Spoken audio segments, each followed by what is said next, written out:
प्रेक्षकांच्या पसंतीस उतरलेली झी मराठीची जय मल्हार ही मालिका या महिन्याच्या शेवटी संपणार आहे। खंडोबा, म्हाळसा आणि भानुबाईची पौराणिक कहाणी प्रेक्षकांच्या चांगलीच पसंतीला उतरली होती। दरम्यान सेटवर नेमक्या काय घडामोडी घडल्या याबद्दल कलाकारांनी त्यांचे अनुभव महाराष्ट्र वन सोबत शेअर केलेत।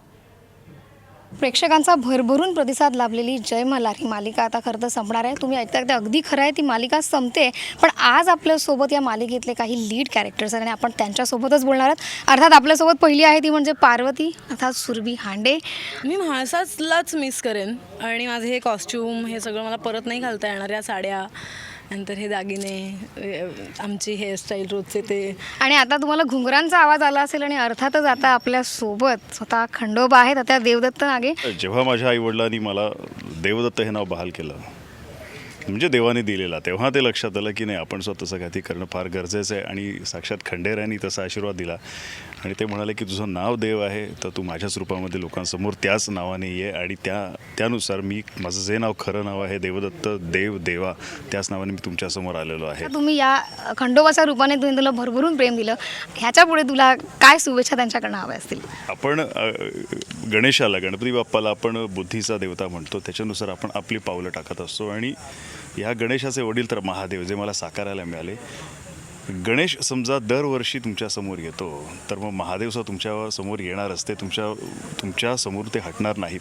त्यामुळे हा प्रोजेक्ट झाला तरी दुसरा प्रोजेक्टच्या अनुषंगाने का होईना, पण मी माझ्या ह्या रसिक मायबाप प्रेक्षकांसमोर राहणार। मी म्हटलं ना की बानुबाई प्रत्येकाच्या घराघरात, त्याच्यामध्ये माझं घर सुद्धा चुकलेलं नाही आहे। माझ्या घरी सुद्धा ते गाणं, आणि हे माझंच घर आहे, हे माझ्या प्रत्येक घरात ते गाणं असतं। म्हणायला लागेल की सेटवरती म्हणजे प्रत्यक्ष आयुष्यात ही नोकझोक आहे, पण सेटवरती पण तुमच्या दोघांमध्ये नोकझोक बघायला मिळते।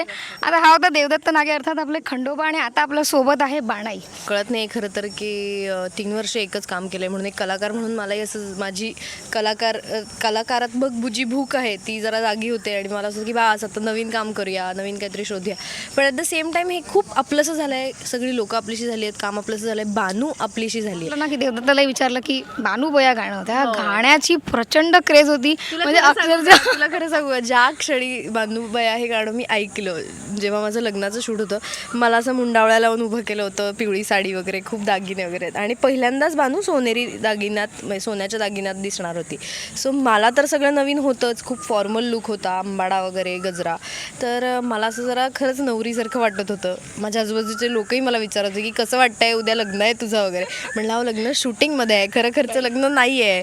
तर त्यांना असं होतं की ते काही काय असेल ना, पण लग्न आहे ना, तर मग मलाही असं जरा त्या क्षणी असं नवरीसारखं, नवरीला कसं वाटत असेल तसं फील येत होतं की अच्छा असं वाटतं का नवरीला, ओके ओके। आणि ते गाणं लागलं आणि सगळे नाचत होते, आणि मला एकटीलाच नाचता येत नव्हतं गं। मला इतकं वाईट वाटत होतं, ऑनेस्टली सांगते, मला इतकं वाईट वाटत होतं की मलाही नाचायचं आहे, ते गाणं किती हॅपनिंग आहे, टॅ सुरू झालं कीच मी तर अजूनही मी तर सुरू होते। पण देवदत्त असेल, ईशा असेल आणि सुरभी, या तिघांशी आपण आता गप्पा मारलेल्या आहेत। जरी मालिका संपत असली तरी त्यांच्यावरचं प्रेम हे तुम्हाला तसंच कायम ठेवायचं आहे। आणि ही मालिका जरी आता देवदत्त असं म्हणालं की ज्या मालिकेचं खरं तर विसर्जन होणार आहे, ही मालिका खरं तर संपत नाही आहे, विसर्जन होणार आहे, त्यामुळे त्यांच्यावरचं प्रेम तुम्हाला तसंच अबाधित ठेवायचं आहे। व्हिडिओ जर्नलिस्ट दीपकसह लिनल गावडे, महाराष्ट्र वन।